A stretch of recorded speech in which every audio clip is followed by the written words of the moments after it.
Dans le monde et en Afrique particulièrement, il est souvent difficile de voir une femme à la tête d'un pays.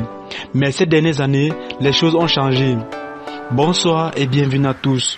Aujourd'hui dans cette nouvelle vidéo, nous allons vous parler des femmes devenues présidentes en Afrique. Alors si vous êtes prêts, on commence.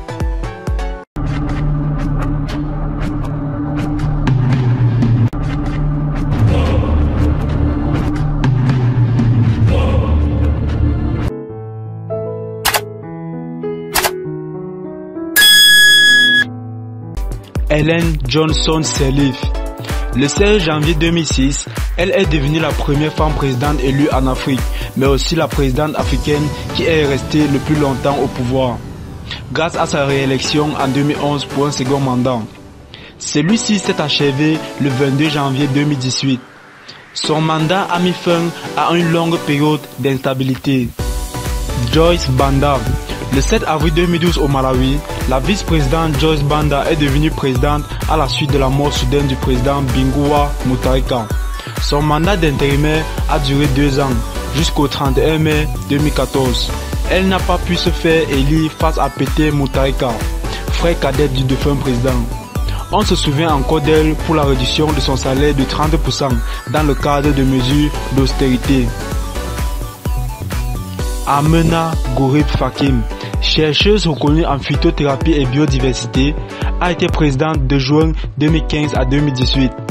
La nomination de cette dernière a été approuvée à l'unanimité lors d'un vote à l'Assemblée nationale après la démission de Kailash Parikh le 29 mai 2015.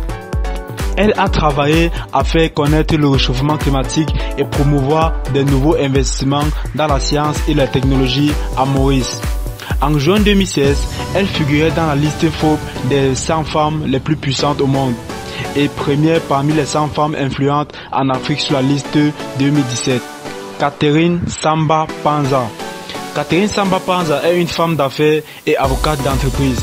Elle a été présidente de transition de la Centrafrique du 23 janvier 2014 au 30 mars 2016, pendant une des périodes les plus troublées et complexes de ce pays.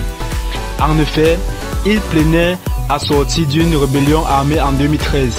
Elle a œuvré pour une plus grande inclusion des femmes aux postes gouvernementaux et pour les droits des victimes de violences en Centrafrique et dans la région des Grands Lacs.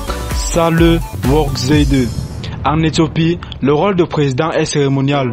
Le pouvoir incube au Premier ministre Abiy Ahmed. Néanmoins, depuis le 25 octobre 2018, Sahle Work-Zewde est la première femme à occuper ce poste, après avoir été élue par l'Assemblée parlementaire. Alors selon vous, si ces femmes étaient encore au pouvoir, sauront-elles diriger le pays? Laissez vos réponses en commentaire. Bye bye.